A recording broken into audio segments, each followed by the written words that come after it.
Hi guys, if you're watching this video, it's probably because you keep getting this really annoying error message come up when modding Lethal Company through Thunderstore Mod Manager. So we're going to go through a couple of possible fixes today. So first of all, we want to head over to our settings tab in the Mod Manager.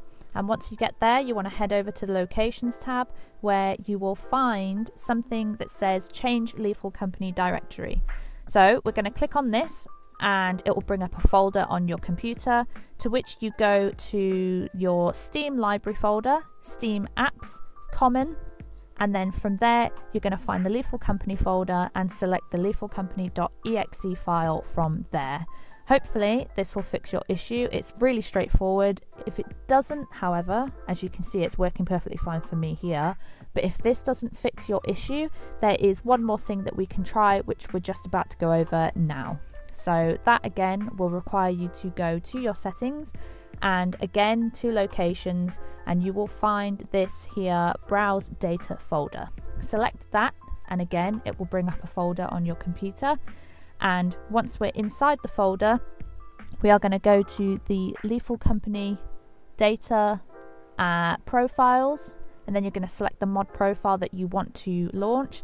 And then you're going to select these two folders and then go over to your original Lethal Company folder, copy these two files across. Obviously in this case you would select replace, but I've already done this and I don't need to, so I'm not going to. And then go to the doorstop file, select edit, and it will bring up this text box for you. What you'll see is me highlight something very important here. This text is what you're going to replace, so head back over to the Thunderstore Mod Manager, go down to set launch parameters right here, and you're going to copy and paste this text that will pop up for you.